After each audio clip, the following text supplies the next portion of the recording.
آپ دیکھیں نا اسلامی دنیا کی چیزیں، اس میں خان صاحب نے جس طرح سے رول پلے کیا ہے، سعودی کے ساتھ، آپ کے ایران کے ساتھ، آپ کے ترکی کے ساتھ، آپ کے ملیشیا کے ساتھ، باقی ملکوں کے ساتھ جو انہوں نے نیوٹرل ایک کر رہے ہیں پلیئر کے طور پہ، تو بڑے بڑے کام کیے، مگر ان چیزوں کو ہمارے لوگ دیکھتے نہیں ہیں۔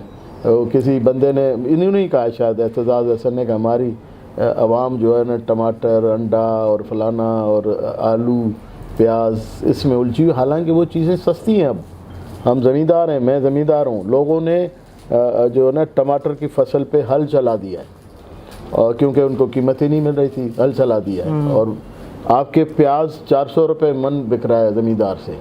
تو وہ پرابلمز ایون ایگریکلچرسٹ کو ہے، کھانے کی چیزیں تو یہی ہے نا، باقی تیل مہنگا ہے، انٹرنیشنلی مہنگا ہے، اور دوسرا آپ دیکھیں کہ کورونا جب آیا تھا نا، سچی بات ہے سب پریشان تھے۔ اب ہم لوگوں کو بھول گیا ہم لوگوں کا کہ کس کنڈیشن میں تھے اور کیا تھا، تو کورونا میں سارے پریشان تھے، تو اس کی وجہ سے بھی ایفیکٹ معاشی طور پہ ہوتا ہے۔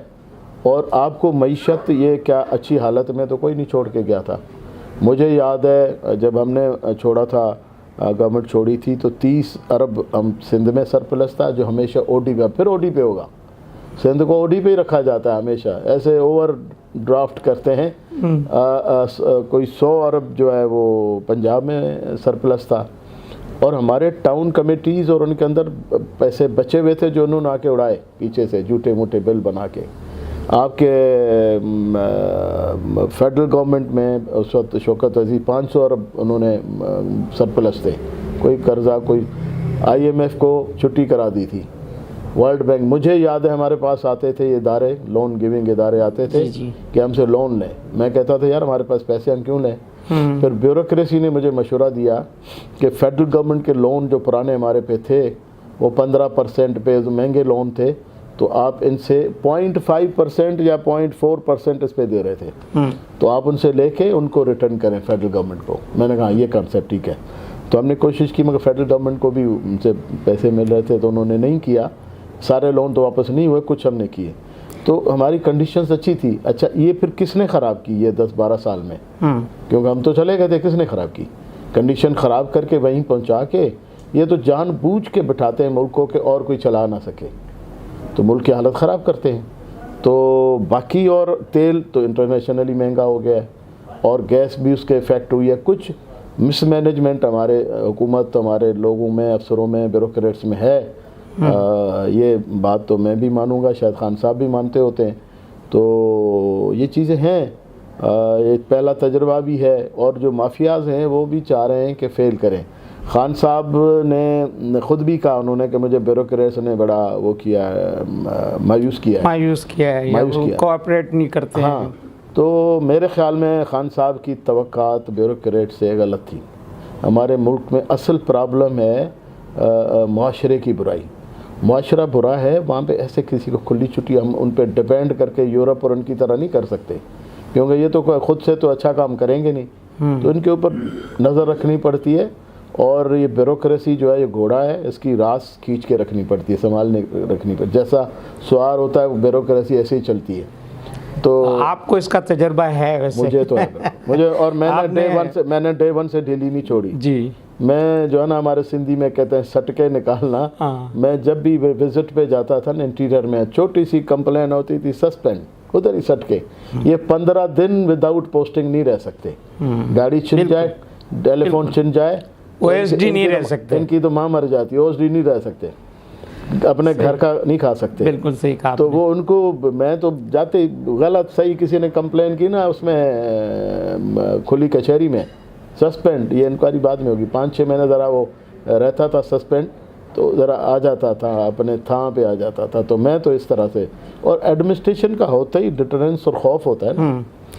تو سر یہ جو ایڈمنسٹریشن کی آپ نے بات کی، تو مجھے ایک اس سے ریلیٹڈ ایک سوال ذہن میں آیا کہ سندھ میں آپ کی ایڈمنسٹریشن جو ہے وہ بڑی سخت رہی، اور آپ نے کرپشن کے بڑے بڑے جو دروازے تھے ان کو بند کرنے پر پوری جو ہے اپنی گرپ رکھی، لیکن چھوٹے چھوٹے سوراخوں سے بھی کچھ نہ کچھ ہوتا رہا، حالانکہ آپ نے اصلاح کے بھی اقدامات کیے، درس کے اقدامات بھی کیے، اس سے پہلے کبھی وزیر اعلیٰ اس میں درس نہیں ہوتا تھا، لیکن کچھ نتائج بہتر نظر آئے آپ کو اس کے؟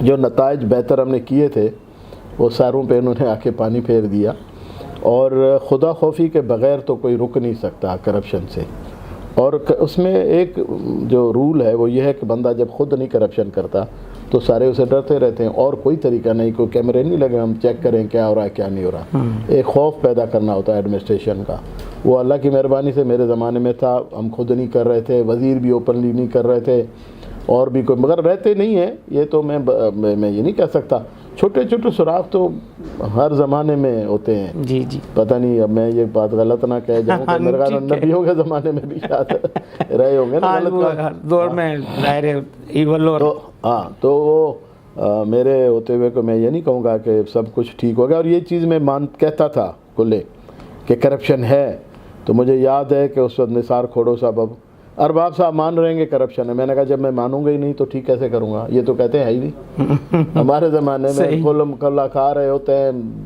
کلم کلا کر رہے ہوتے، مگر نہیں میں نہ مانوں، جہاں میں نہ مانوں وہاں کیا ہوگا، تو یہ کہ میں مانتا بھی تھا کہ ہے، اور بیوروکریسی میں کچھ سیاست میں اس میں کرپشن، اور اس طرح سے جب میں کہتا تھا نا تو بیوروکریٹ ڈر جاتے تھے کہ کرپشن ہے، ان کو کہ بھائی ارباب صاحب کو سب پتہ ہے، جیسے منظور ہمارے وسان کہتے ہیں نا پولیس کو سب پتہ ہے، تو وہ سمجھتے ارباب صاحب کو سب پتہ ہے، تو اپنے طور پہ ڈر جاتے تھے، میں کہتا تھا کرپشن ہے تو ڈرتے تھے پھر اس بات سے۔ اچھا سر، سوال آپ سے یہ ہے کہ جیسے کہ آپ نے کہا کہ ہم نے اچھا کرنے کی کوشش کی لیکن سب پانی پھیر دیا گیا، تو وہ پانی تو پھر گیا، لیکن اب آپ کو ایک ٹاسک کے تحت جو ہے یہ قلعہ فتح کرنے کا ٹاسک دیا گیا ہے کہ پاکستان پیپلز پارٹی کو سندھ میں کس طرح جو ہے وہ کمزور کیا جائے اور پی ٹی آئی کو کس طرح مضبوط کیا جائے، تو آپ کے ذہن میں ایسی کیا پلاننگ ہے کہ جس سے، کیونکہ میں یہاں تھوڑا سا ایک جملہ ایڈ کروں گا کہ سندھ میں بے شمار وزیر اعلیٰ ہے، لیکن آن گراؤنڈ آپ نظر آتے ہیں، لوگ نام بھی نہیں جانتے، لوگوں کو پتہ بھی نہیں ہے کتنے وزیر اعلیٰ آ کر چلے گئے، لیکن یہ ہے کہ ارباب جو ہے وہ اپنی جگہ پر موجود ہیں، کھڑے ہوئے ہیں، اور لوگوں میں، عوام میں ان کا آج بھی وہی ہے، تو آپ کے پاس ایسا کیا مطلب وہ ہے میجک گیدڑ سنگھی کے جس سے پرائم منسٹر نے آپ پر اسے اعتماد کا اظہار کیا؟ ایک بات تو میں تھوڑا ادھر کریکٹ کروں آپ کو، کہا تو ضرور مجھے گیا تھا کہ آپ لیڈ رول میں ہوں گے، مگر میں نہیں ہوں، اب علی زیدی صاحب کو انہوں نے پارٹی کا بھی بنا دیا، میں وہ ہوں اپنا special assistant to the prime minister for Sindh affairs, ابھی میں نے پرائم منسٹر صاحب سے میٹنگ کرنی ہے، جا کے میں بات کروں گا، تو اس کے بعد ہی میں آپ کو بتا سکوں گا کہ میری کیا پوزیشن ہے، ٹھیک ہے۔ باقی اس وقت جو پارٹی کے حوالے سے علی زیدی صاحب فیڈرل منسٹر بھی ہیں جی، اور پوری ایک ایڈوائزری کمیٹی بن گئی ہے، اس کے بھی دیکھیں کیا کام ہوتا ہے، کس طرح سے ہوتا ہے، تو نام تو میرا ویسے ہی بدنام ہے، تو لوگ وہ ذرا اس کو میرا نام سن کے ہی ڈر جاتے ہیں، تو وہ اور بات ہے، اور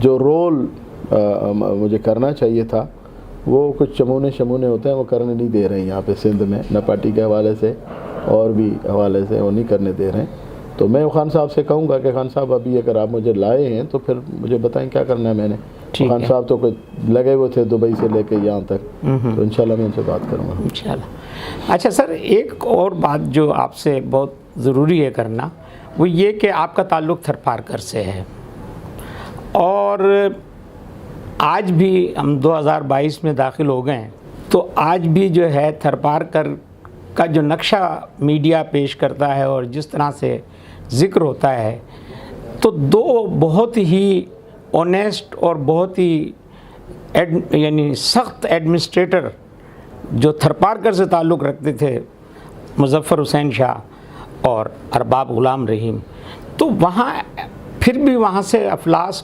بھوک کیوں نہیں ختم ہو کے دی؟ وہاں مظفر شاہ کا اپنا رول تھا، آنیسٹ تو میرے خیال میں وہ ہیں، کیونکہ جیسے ظاہراً ان کے اوپر کوئی بھی ایسی چیز نہیں آئی، اور ٹھیک تھے ایڈمنسٹریٹو حساب سے بھی ٹھیک تھے، اچھے تھے۔ اور بھوک اور افلاس تو جناب کیا کراچی میں ختم ہے آپ سمجھتے ہیں؟ غریب لوگ یہاں نہیں ہیں۔ اور دوسرا یہ کہ اب وہ افلاس نہیں ہے، خام خواہ لوگ چیخو پکار کرتے ہیں، ان بہانوں سے کوئی لوگوں سے کلیکشنز کرتے ہیں، وہ الگ بات ہے۔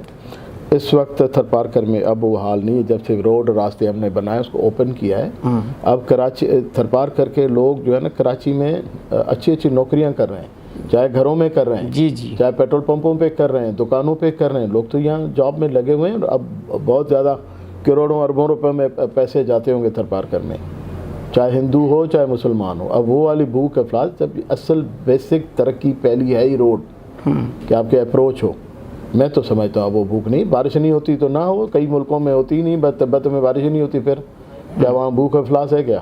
تو اور تھر پارکر جو اگر کچھ لوگوں نے دیکھا نہیں ہے تو وہ اس طرح کا ڈیزرٹ نہیں ہے جو دوسری دنیا کے، جو پاپولیشن اب میرے خیال میں 14-15 لاکھ سے زیادہ ہوگی تھر پارکر جو موجودہ تھر پارکر ہے، تو جتنا وہاں انسانی پاپولیشن اس سے 6 ٹائم زیادہ تو جانوروں کی پاپولیشن ہے، اور وہ سارے جو اینیملز ہیں جو ادھر کھانے کے دودھ کے یہ چیزیں ہیں یہ وہاں سے آ رہی ہیں، اور لوگ اب اس طرح سے برے حال میں نہیں ہیں۔ تھرکول کا بھی اس پہ جو پروجیکٹ ہے، تھرکول کا اتنا کوئی زیادہ فائدہ نہیں ہوا، مگر کچھ نہ کچھ ضرور فائدہ ہوا ہے، جتنا ہونا چاہیے میرٹ پہ لوگ آنے تھر پارکر کے ہونے چاہیے تھے وہ نہیں ہے، مگر کچھ نہ کچھ پھر بھی اس کی وجہ سے بھی خوشحالی اس بیلٹ میں اسلام کوٹ والے میں تو آئی ہے۔ ایک تو لوگوں کو زمینوں کی کمپنسیشن ملی ہے، جو کوئی 10 روپے میں بھی زمین نہ لیتا وہ تو کروڑوں میں لوگوں کو ملی ہے۔ تھوڑا سا لوگوں نے جلد بازی میں لالچ کر کے وہ کی، اگر وہ اپنے طور پہ صحیح قیمتیں لیتے تو بھی مل جاتی، اور ایک تو افسروں نے یہ جو پرونشل گورنمنٹ کے ریونیو کے افسروں نے انہوں نے کرپشن کی پیسے لیے ہیں، مگر پھر بھی اچھی خاصی کمپنسیشن ملی ہے لوگوں کو۔ ادھر جو 2 پروجیکٹ لگے ہوئے ہیں ان کے اندر کوئی کینٹین چلا رہا ہے، کوئی دودھ بیچ رہا ہے، کوئی سبزی بیچ رہا ہے، کوئی کاروبار کر رہا ہے، کوئی اسکریپ لے رہا ہے، اس طرح کے وہاں جو ہے نا کاروبار نکل رہے ہیں لوگوں کے۔ اور آپ کے اسلام کوٹ تو ہب بن گیا ہے وہاں کا، وہ تو ابھی ماشاءاللہ ایک ماڈرن ٹائپ سٹی بن گیا ہے وہاں پہ، اس کی وجہ سے فائنانشیل ایکٹیویٹیز ہو گئی ہیں، زمینیں مہنگی ہو گئی ہیں وہاں کی، جو لاکھ روپے میں بھی کوئی نہیں لیتا تھا، 10-10 5-5 ایکڑ اب کروڑوں میں جا رہی ہیں۔ اچھا، ایک اور سوال آپ سے یہ ہے کہ تھر پارکر اور راجستھان کی سرحدیں ملتی ہیں، اور آپ کی شخصیت میں وہ کوئی کرزما تھا کہ جب آپ وزیر اعلیٰ بنے تو اس کی خوشیاں جو ہیں وہاں بھی منائی گئیں۔ مجھے لگتا ہے مجھے پورا اینٹینا آپ کا میری طرف ہی تھا، اپنا مجھے ہی واچ کرتے رہے ہیں۔ تو حقیقت ہے یہ۔ تو میں یہ کہتا ہوں کہ ہندوستان اور پاکستان کے جو تعلقات ہیں اس میں آپ ایک رول پلے کر سکتے ہیں، اور ایسا ٹاسک وزیر اعظم کو، اچھا پھر جو ہمارے وزیر خارجہ ہیں ان کا بھی ایک ووٹ بینک تھر پارکر میں موجود ہے ان کی روحانی جماعت کے حوالے سے، تو یہ کہ ہندوستان پاکستان اگر اچھے ہمسائے بن جائیں تو دونوں ملکوں کے لیے جو ہے کہ عوام کے لیے یہ ایک خوشگوار، ان میں آپ جیسے لوگوں کا رول جو ہے بننا تو چاہیے، مگر یہ ایک تو ہمارے تھر پارکر والوں کی وجہ سے تو نہ وہ صلح کریں گے، نہ کیا نہ یہ والے کریں گے، یہ تو چاہتے بھی ہیں، کئی دفعہ انہوں نے کوشش بھی کی ہے پاکستان نے، اور وہ نہیں چاہتے، ان کی تو یہ جو ان کے بات بکتی اسی وجہ سے کہ پاکستان سے وہ مخالفت کرتے ہیں، ان کی عوام بھی یہ سننا چاہتے ہیں، حالانکہ پاکستان کے عوام نہیں سننا چاہتے، پاکستان کے عوام جب کوئی یہاں آتے ہیں تو ان کو ویلکم کرتے ہیں، تو یہ عذر ہے، ہمارے لوگ ادھر جاتے ہیں تو کسی پہ وکالت ملتے ہیں، کسی کو مار پیٹ کرتے ہیں، کسی کو کچھ کرتے ہیں۔ راجستھان کے حوالے سے یہ بات بالکل صحیح ہے، بلکہ اب میں نام نہیں لوں گا ایک، کیونکہ ہماری کمیونٹی دونوں طرف ہے، انڈیا میں بھی یہ ہمارے بیٹھے ہیں، یہ ادھر سے ہی آئے ہوئے ہیں، ادھر ابھی ناظم رہے ہیں، جی دلاور صاحب، تو ادھر کمیونٹی ہے، ہمارے ایک ایم ایل اے وہاں، یہاں ایم پی اے ہم کہتے ہیں، وہ ایم ایل اے کہتے ہیں، ایم ایل اے جی، ایک امین صاحب ہماری کمیونٹی کے ہی ایم ایل اے بیٹھے ہیں، پیر صاحب پگاڑوں کے مرید جو ہے نا وہ ایم ایل اے اور وزیر بنتے ہیں، یہ بھی وزیر بنا، امین جو ہے یہ بھی وزیر بنا ہے، تو ایسے ہے، یہ ڈیوائیڈ ہو گیا، مگر علاقہ تو ایک ہی ہے نا، راجستھان ڈیزرٹ یہ تو وہاں لوگ بالکل خوش ہوئے تھے. مجھے وہاں کے چیف منسٹر نے انوائٹ بھی کیا تھا, میں نہیں جا سکتا, اس وقت شاید لیڈیز کوئی تھی تو ادھر بھی, اور میرے خیال میں کشمیر میں یا ادھر دہلی کی جو تھی انہوں نے بھی انوائٹ کیا تھا. میں نہیں جا سکا, مجھے اپنے یہاں کام حکومت چلانی ہوتی ہے تو پھر گھوم پھر نہیں سکتے آپ. تو اور اس زمانے میں ہم نے, مشرف صاحب نے مہربانی کی, ہم نے انڈیا ٹرین جو ادھر سے کھوکھرا پار سے اور ادھر سے ٹرین کا ابھی تو بند ہو گئی تھی, پھر دوبارہ میں نے بحال کرائی ہے صرف پاکستان کی لمٹس تک, انٹرنیشنلی تو میں نہیں کر سکتا. تو وہ ہم نے ٹرین شروع کرائی تھی, انڈیا جاتی تھی, یہاں سے لوگوں کو قریب پڑتا تھا, ایک دوسرے سے انٹریکشن ہوتا تھا, اور لوگ بھی آئے. آپ کے اڈوانی صاحب آئے تھے جو اس وقت کے اپوزیشن لیڈر تھے, اور ایل کے اڈوانی, ہاں جہاں ایل کے اڈوانی, ایک اور وہ جو ٹھاکر راجپوت, جی ہاں, جسونت سنگھ, بلکہ وہ ابھی وہ تو بائی روڈ آئے تھے, پچھلے دنوں بھی ہو کر گئے ہیں ماتا کے مندر کا. نہیں, وہ اب وہ ڈیتھ ہو گئی, ان کا بیٹا آیا ہوگا, ان کی خود کی ڈیتھ ہو گئی. اچھا, ہاں, تو ایک تعلق ہے. تو میں یہ جو آپ کو آج کل تو واٹس ایپ اور نیٹ کے تھرو لوگ تو کنیکٹڈ ہیں, پہلے نہیں ہوتا تھا ایسے. تو ایک وہاں جو ہماری کمیونٹی کا لڑکا صاحب, اس شوق میں پھر فون کبھی واٹس ایپ پہ, اب تو میں نہیں اٹینڈ کرتا, تو وہ مجھے کہہ رہا تھا کہ ہم ادھر جو لوگ ہیں دوسرے, ان کے اوپر آپ چیف منسٹر تھے تو ہم روب جمع. میں نے کہا بھائی میں پاکستان میں, تو ادھر کیوں روب جمع مار کھائے گا. کہتا نہیں, آپ کا بڑا ہمیں آسرا تھا کہ آپ چیف منسٹر ہیں وہاں پہ, ان کے اوپر روب جھاڑتا تھا وہ. اچھا ارباب صاحب, آپ ایک اچھے پروفیشنل ڈاکٹر بن سکتے تھے, تو آپ نے جو ہے وہ کیا آئیڈیلزم تھا کہ آپ نے جو ہے وہ سیاست کو چنا؟ دیکھیں جی, آپ تھوڑا سا میں کریکشن کروں گا. آپ کے ماشاءاللہ میرے بارے میں آپ نے کہیں سے پوچھا ہے, تصدق صاحب سے یا کسی سے, آپ کو میری اسٹڈی ہے آپ کے بارے میں. میرے بارے میں تو آپ یہ اچھی تھی. میں تھوڑی سی ہوتی ہے, دوسرے کے بارے میں پرفیکٹ بندہ نہیں جانتا. میں ہاؤس جاب کے وقت نہیں, بلکہ میں 4th ایئر کا MBBS کا اسٹوڈنٹ تھا. اس وقت میں گیا تھا الیکشن لڑنے, اور میں الیکٹ ہو گیا تھا. پھر میں نے MBBS being a private student میں نے کی تھی, وہ مطلب جسٹ ڈگری لینے کے لیے ہو گیا تھا اللہ کی مہربانی سے. تو اس وقت 83 کی بات ہے. تو یہ تھا کہ ایک تو میرا مزاج ڈاکٹروں والا نہیں تھا. ڈاکٹر کو تو بڑا ہمبل ہونا چاہیے, تو اور مریض کے ساتھ ہمبل شاید ہو بھی جاتا اگر بندہ جو پروفیشن کرتے. جب آپ عوامی خدمت کی طرف آئے ہیں تو ظاہر ہے کہ انسانیت اس طرف بھی عوامی خدمت کا بڑا عنصر ہے. خدمت ہے. یہ ہوا کہ جو میرے ساتھ جو لڑکے پڑھتے تھے MBBS میں, میں جب چیئرمین ضلع کونسل بنا تو ان کو میں نے اکوموڈیٹ کیا. میں دیکھ رہا تھا کہ یہاں پہ بھٹو صاحب کے زمانے میں کالجز زیادہ کھل گئے تھے میڈیکل کے, تو جو باہر لڑکے نکل رہے تھے ان کو جاب نہیں مل رہی تھی. تو میں کوشش کر کے ڈسٹرکٹ کونسل میں اکوموڈیٹ کرتا تھا, یہ کرتا تھا.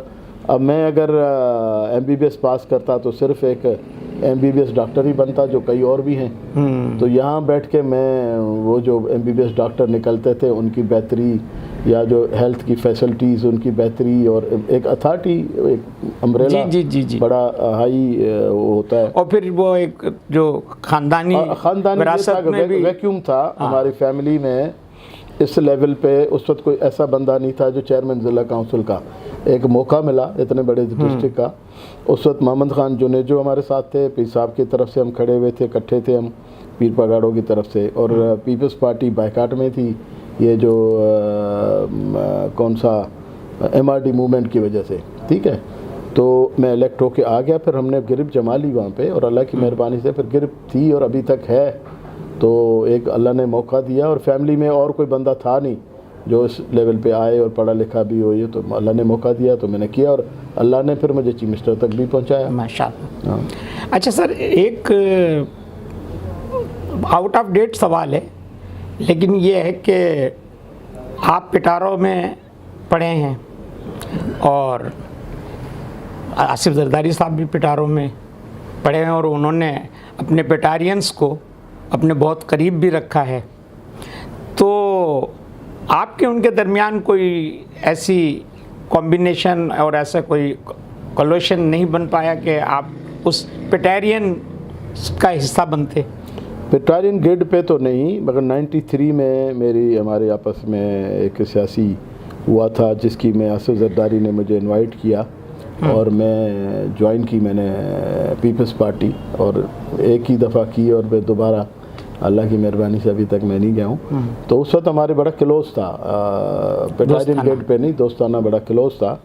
اور پھر لوگ برداشت نہیں کرتے نا، وہ دیکھتے ہیں کہ یار یہ نیو کمر ہے، ادھر کلوز ہو گیا ہے، بڑا پاورفل آزو زرداری. تو انہوں نے کچھ سازشیں کی ہوں گی بی کے پاس، یا پھر ہم ذرا دور ہو گئے. تو ایک بات ابھی میں آپ کو اس حوالے سے ابھی میں، کیونکہ ہے تو میں بڑی کھل کے مخالفت کرتا رہتا ہوں پیپلز پارٹی کی، ایک بات میں پیپلز پارٹی کو اپریشیٹ کروں گا. یہ جو طارق روڈ والی مدنی مسجد ہے، اس مسئلے میں پیپلز پارٹی خود کورٹ گئی اور اس نے جا کے ایک پٹیشن ڈالی کہ اس کو ریویو پٹیشن کے جس کے دوبارہ اس پہ سوچا جائے. یہ عمل ان کا اچھا ہے، میں اس کو اپریشیٹ کرتا ہوں. ہاں، یہ جو اس وقت سپریم کورٹ کے فیصلے پر سپریم کورٹ کا اپنا ہے، مگر انہوں نے تو یہاں ریویو کی گنجائش تو ہے. ہاں، تو یہاں تو لوگوں کے مزاج کو، سیاستدان یا حکومت تو لوگوں کے مزاج کو دیکھے گا نا. بالکل، کہ کوئی حالات نہ خراب ہو جائیں، لوگوں میں کوئی ایسا انریسٹ نہ ہو جائے، کوئی قتل و غارت نہ ہو جائے. تو اس وجہ سے، اور دوسرا مسجد کا مسئلہ ہے. تو پیپلز پارٹی لیفٹ کی پارٹی ہے، ہمیں اس سے امید نہیں تھی، مگر انہوں نے جا کے اپیل کر کے اور یہ کیا، میں اس کو اپریشیٹ کر رہا ہوں. ماشاء اللہ، یہ ایک فراخ دل سیاستدان کا اپنے مخالفین کے ساتھ جو یعنی تعلق اگر ہے، وہ غلط کام کریں گے ہم اس کو کنڈیم کریں گے. اس کو کنڈیم کریں. اچھا، مراد علی شاہ اور عبداللہ شاہ دونوں، عبداللہ شاہ وزیر اعلیٰ رہے، مراد علی شاہ بھی وزیر اعلیٰ ہیں. آپ دونوں میں کیا قدر مشترک دیکھتے ہیں؟ کہ کوئی ایسی ہے کہ ان کا دور یا یہ دور، کیا آپ کو محسوس ہوتا ہے کہ کس وقت کی اقدار اچھی تھیں؟ عبداللہ شاہ جو ہے وہ جب میں ایم این اے تھا، وہ سینیٹر تھے، ہم فیڈرل لاجز میں اکٹھے رہتے تھے، قریب روم تھے ہمارے. کہیں باہر جانا، کوئی کبھی گاڑی کی ضرورت ہو گئی، یہ ہو گیا، ایک دوسرے شیئر کرتے رہتے تھے. تو عبداللہ شاہ کا مزاج اور تھا اور مراد علی شاہ کا اور ہے. عبداللہ شاہ مزاجاً دبنگ آدمی تھا، اور وہ کہیں اس زمانے میں بھی آصف زرداری صاحب، اور کیونکہ بے نظیر صاحبہ پرائم منسٹر تھیں، تو کئی چیزوں پہ وہ نہیں مانتے تھے. اور مراد علی شاہ ہر بات مانتا ہے، اور غلط صحیح جو بھی ہے بات مانتا ہے. فرق ہے ان کے مزاج میں. تو عبداللہ شاہ کو لوگ یاد کرتے ہیں ابھی بھی. اور پیپلز پارٹی میں میرے خیال میں ایک میرانی صاحب رہے، شریف آدمی تھے. قائم علی شاہ، آفتاب شعبان میرانی اور قائم علی شاہ رہے ہیں. زیادہ تر تو انہوں نے ریپیٹ ہی کیا ہے. قائم علی شاہ کا تو پتہ نہیں تیسرا ٹرن ایسا تحفہ تو ان کو ملا ہی کوئی نہیں جو تیسری دفعہ اس کو ریپیٹ کروایا. تو کیونکہ وہ کمزور آدمی تھا، جو بات کہتے ہیں اوپر سے ہی دیکھیں نا، ریموٹ کنٹرول سے حکومتیں چلتی ہیں تو پھر ایسا ہی ہوتا ہے. تو وہ اوپر سے ریموٹ کنٹرول سے چلتا تھا قائم علی شاہ. تو عبداللہ شاہ ریموٹ کنٹرول سے کہیں ڈیفر بھی کر جاتا تھا، اور تھا تھوڑا ایڈمنسٹریٹو بھی ٹھیک تھا، سخت آدمی تھا. اور آنیسٹی کی بات تو مجھے نہیں پتا کہ تھے کہ نہیں تھے، مگر اس زمانے میں بھی جو میں نے سنا ہے، عبداللہ شاہ خود نہیں تھا، یہ صاحب تھے جو موجود ہیں یہ ان کے بیان پہ کرتے تھے. اچھا، آپ جب وزیر اعلیٰ تھے، آپ کے دور میں آپ کا جو حکومتی سیٹ اپ تھا، اس میں ایم کیو ایم کا بھی ایک بڑا رول تھا. اور ایم کیو ایم کی سیاست کو آپ کس نقطۂ نظر سے دیکھتے ہیں کہ جو آج یہ حالات ایک دم یکسر تبدیل ہو گئے، تو اس کو کس طرح سے آپ ایلوبریٹ کریں گے کہ کیا ایسا تھا کہ جو بات یہاں تک آ گئی کہ 32 سیٹوں والی جماعت جو ہے وہ 12 سیٹوں والی جماعت؟ ایم کیو ایم جو ہے وہ تو 80s کے زمانے میں ضیاء الحق صاحب کا زمانہ تھا، غوث علی شاہ صاحب کا، وہاں سے ان کا یہ اسٹوڈنٹ فیڈریشن سے پھر جماعت بن گئی. اور اس زمانے میں، مگر وہ بھی میں یہ بات کروں گا کہ یہ بھی ریموٹ کنٹرول ہوتی تھی، لندن سے ریموٹ کنٹرول پہ ہوتی تھی. تو اس وجہ سے شاید خرابی ہے، ان کو یہاں گراؤنڈ ریئلٹیز کا پتہ نہیں تھا جو وہاں سے بیٹھ کے انسٹرکشن دے رہے تھے. تو اب وہ ایم کیو ایم نہیں رہی، ایم کیو ایم تبدیل ہو گئی ہے. مگر ایم کیو ایم دیکھیں، میں نے تو ان کو چلایا اور چلے ساتھ. یہ آپ دیکھو نا، لوگوں کو ساتھ لے کے چلنا ہی سیاست ہے، آرٹ ہے. تو چلتا رہا، کوئی بگ بینگ نہیں ہوا. ایک دو دفعہ اس میں کمال جنرل مشرف صاحب کا بھی کہوں گا کہ وہ بیلنس کرتے تھے. کوئی اگر ایسی بات ہوتی تھی، وہ دیکھتے تھے کون صحیح ہے کون غلط ہے، اور اس پہ ان کا جو ہوتا تھا، اگر کوئی صحیح ہوتا تھا تو ٹھیک. میں کئی دفعہ ایسے ہوتا تھا ہماری چیزیں جا کے شکایتیں بھی لگاتے تھے. جب میں صحیح ہوتا تھا تو پھر مجھے تو کبھی کچھ نہیں کہا, کیونکہ زیادہ تر میں تو صحیح ہوتا تھا اللہ کی مہربانی سے. اچھا چلیے, مشرف صاحب کا ذکر آ گیا تو جنرل مشرف کی شخصیت کو آپ نے قریب سے دیکھا. بالکل دیکھا. اور آپ اگر ان کا پورا ایک زیادہ قریب میں نہیں تھا. نہیں وہ جو شام کی محفلوں والا میں ان کے ساتھ نہیں تھا.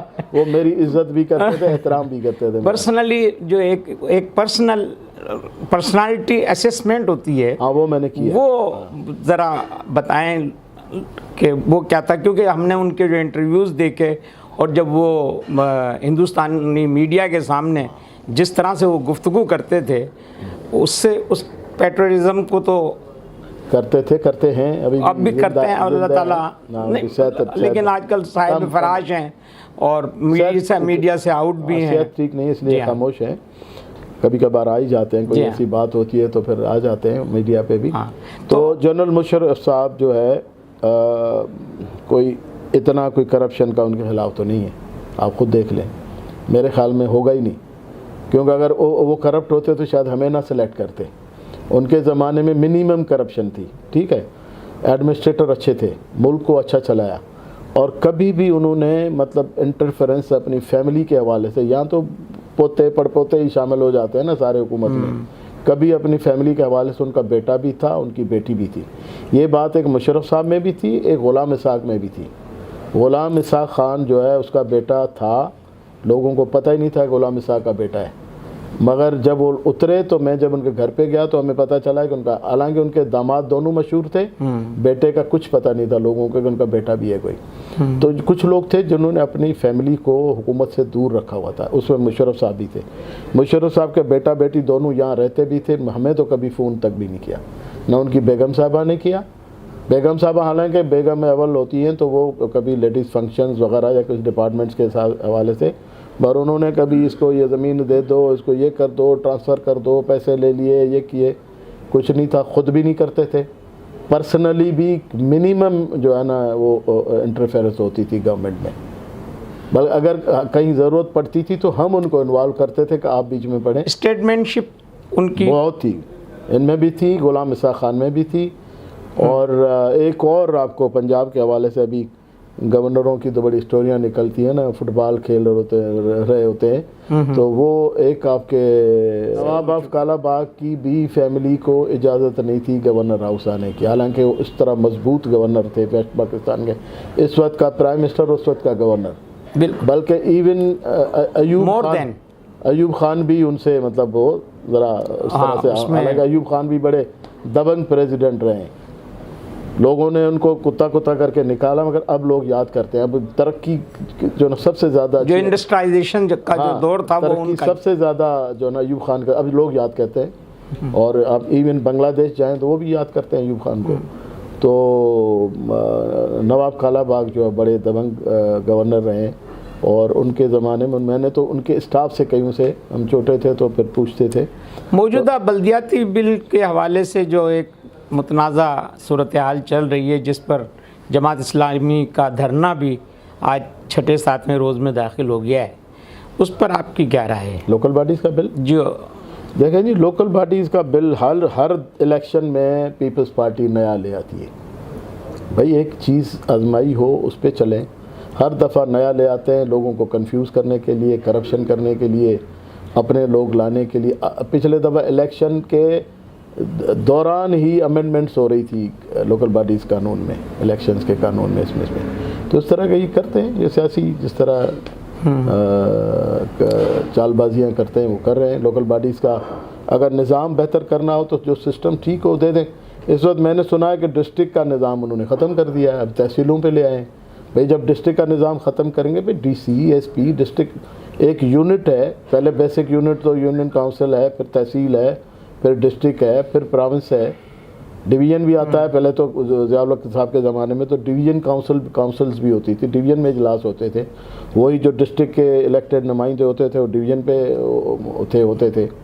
کوارڈینیشن کمیٹیاں وغیرہ تھیں, اگر ڈویژن پہ رکھنا چاہیں ڈویژن پہ رکھیں, مگر یہ تو اسی کو سکڑتے جاتے ہیں, وہ تو ڈسٹرکٹ کو بھی ختم کر رہے ہیں. تو مطلب یعنی اس کا مطلب جو احتجاج ہو رہا ہے وہ میں سمجھتا ہوں بھی جو موجودہ جو سسٹم مشرف صاحب کے زمانے میں بنا تھا اس سے بہتر سسٹم اور امپاورڈ سسٹم کوئی نہیں تھا، جس سے پبلک کو ڈسٹرکٹ گورنمنٹس کا جو ڈسٹرکٹ گورنمنٹ بنی جس میں ناظم سسٹم تھا، تحصیل ناظم تھے اور ان کے پاس پاور، سٹی گورنمنٹ ہوتی تھی پوری، اس کے اندر شہروں میں سٹی گورنمنٹ تھی، بٹ رورل میں تحصیل ناظم ہوتا تھا جو پورے تحصیل کے اس کے ڈیولپمنٹ یہ وہ سارے اور ایڈمنسٹریشن اس کے انڈر ہوتی تھی۔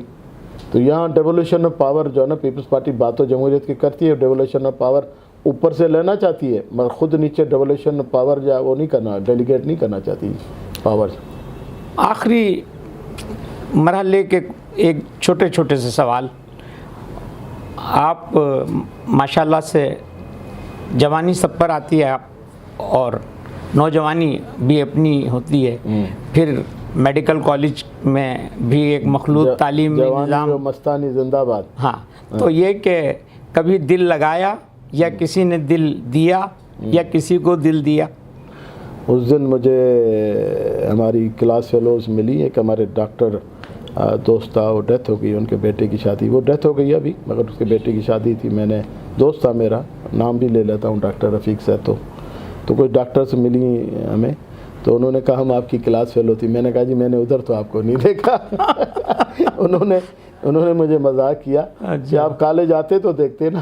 اچھا، تو میں نے کہا نا میں آخر میں تو چیئرمین ضلع کونسل بن گیا تھا، تو پھر وہ پرائیویٹلی سمجھا میں MBBS کیا میں نے۔ ارباب صاحب میں نے تو بہت پیپر ورک کیا تھا لیکن صورتحال دوسری طرف چلی گئی، تو اب یہ کہ ہم گفتگو کو سمیٹتے ہیں، اور ایک تو میں پہلے چاہوں گا کہ آپ ایک سیزنڈ سیاستدان ہیں، آپ کا ایک گہرا مشاہدہ اور مطالعہ ہے سیاست پر بھی اور ملکی حالات پر بھی اور بین الاقوامی حالات پر بھی، اور آپ نے خاصا وقت پاکستان سے باہر بھی گزارا ہے۔ دوسرا جو آپ نے سوال پوچھا نا وہ پہلے والا، جی، تو اس میں 12 سال شروع والے ہم پڑھیں کیڈٹ کالج پٹاروں میں، ٹھیک ہے، تو وہاں کوئی فیمیل تو کوئی تھی نہیں، لڑکے وہ بھی آصف زرداری جیسے لڑکے۔ تو اچھا، تو میں یہ پوچھنا چاہ رہا تھا کہ ملکی حالات کو آپ کس تناظر پر دیکھ رہے ہیں، اور اس کے بہتری میں ابھی کتنا وقت درکار ہے کہ جو حالات اپنے اس نہج پہ آ جائیں جہاں قوم کو ہم یہ کہہ سکیں کہ ہم خوشحالی کی طرف گامزن ہیں؟ دیکھیں، ایک تو بات میں مذہبی سوچ رکھتا ہوں، یہ ایک حدیث ہے، اعمالکم اموالکم، جیسے عوام ہوں گے ویسے حکمران، ویسے ہی حالات، اور آپ کے عمل اوپر جاتے ہیں، اللہ تعالیٰ کے احکامات نیچے آتے ہیں۔ تو یہ تو اگر معاشرے کی برائی ہے، ہم اس پہ 100 کوششیں کرتے رہیں، قانون بناتے رہیں، جب تک معاشرہ سیدھا نہیں ہوگا تب تک میں نہیں سمجھتا ہوں کہ کچھ ہو سکے گا۔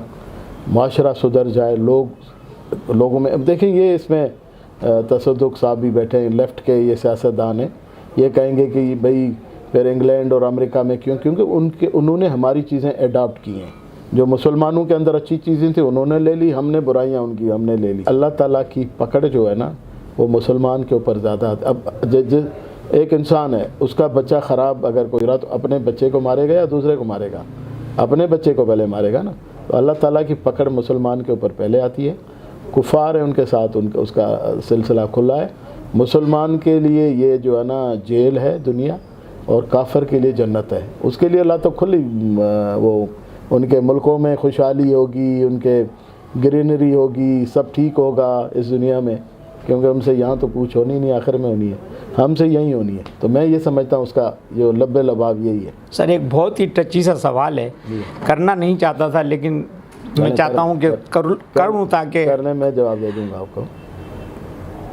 ماشاءاللہ آپ نے اپنی پوری سیاسی زندگی میں کامیابیاں حاصل کی، اور پھر گھر میں ہی اختلاف رائے پیدا ہو گیا، اور آپ کو دشمنوں سے شکست نہیں ملی، اور دوستوں کی طرف جو ہے دیکھا تو تیر جو ہے کمی گاہ کی طرف سے آ گیا۔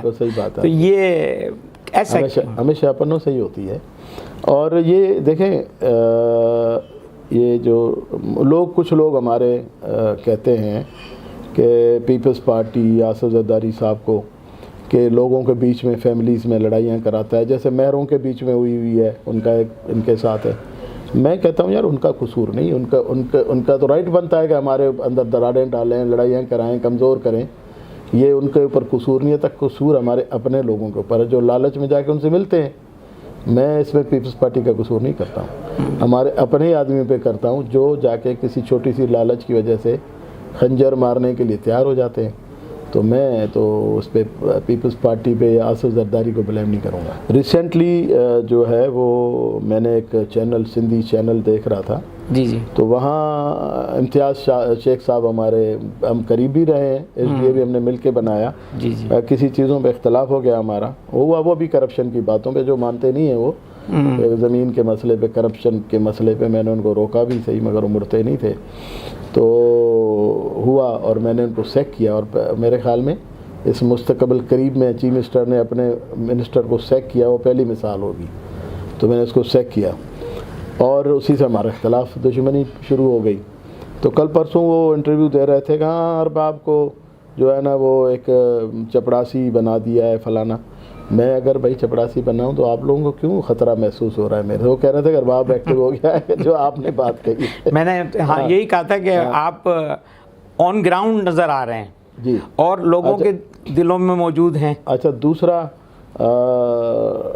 امتیاز شیخ صاحب جس وقت جام صاحب کے ساتھ تھے، وہ شاہ سے زیادہ شاہ کے وفادار بن رہے ہیں۔ جام صادق علی صاحب کے ساتھ جب تھے تو سب سے زیادہ نقصان میں نے آصف زرداری کو ابھی تک کوئی نقصان نہیں دیا ہے۔ میں چیف منسٹر بھی تھا، کوئی میری طرف سے تو کوئی ان کو تکلیف نہیں ہوئی نا۔ اگر وہ جیل میں بھی تھے تو میرے سے پہلے تھے، نواز شریف کے زمانے سے تھے، بلکہ ہمارے زمانے میں تو نکل آئے باہر۔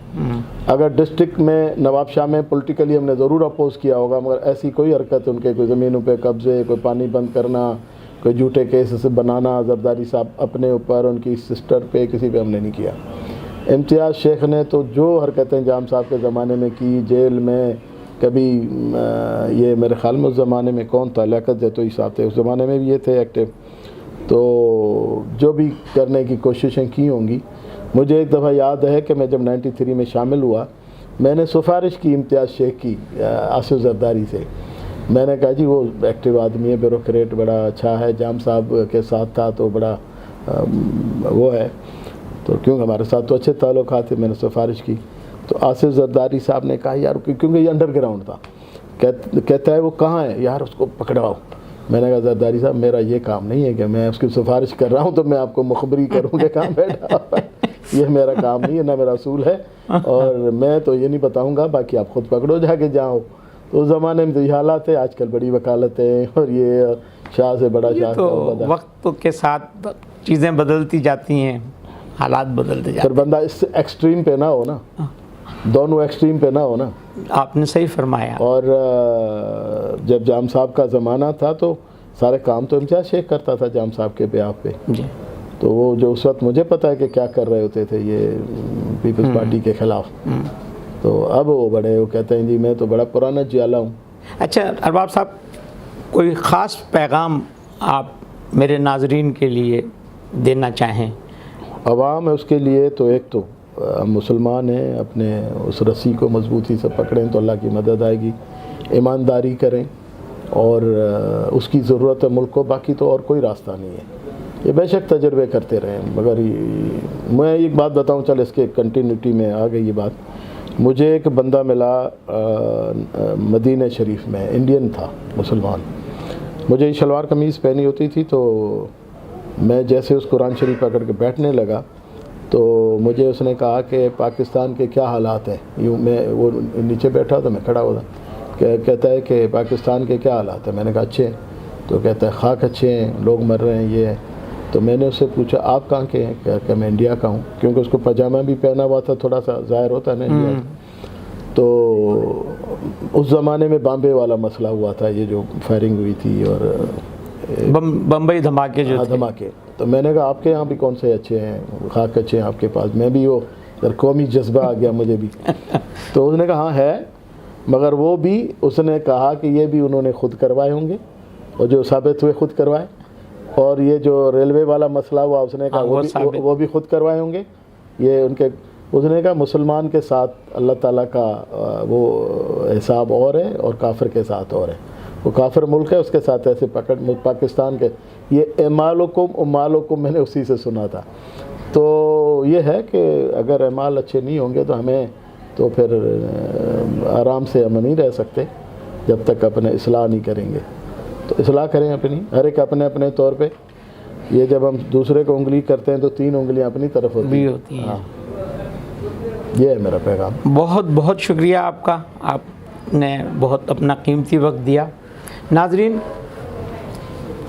ڈاکٹر ارباب غلام رحیم صاحب کی گفتگو آپ نے سنی. وقت ہمیشہ مانے ہو جاتا ہے. ایک پوری تاریخ سیاست کی 50 سال سے جڑی ہوئی، اور اس میں حزب اختلاف بھی دیکھا، اقتدار بھی دیکھا، اور لوگوں کے قریب بھی رہے اور لوگوں کے کام بھی آئے اور اپنوں سے چوٹ بھی کھائی، لیکن اس کے باوجود زندہ دل ہیں اور آج بھی اسی حوصلے کے ساتھ کام کر رہے ہیں اور کام کرنے کی لگن پہلے سے زیادہ محسوس کرتے ہیں. وقت کم تھا اس لیے ہم ان سے اتنی ہی گفتگو کر پائے. انشاءاللہ اگلے ایپیسوڈ میں پھر کسی نئے مہمان کے ساتھ ملاقات ہوگی. دیکھتے رہیے ہوم ٹی وی اور اپنے میزبان اقبال سہوانی کو اجازت دیجیے. اللہ حافظ.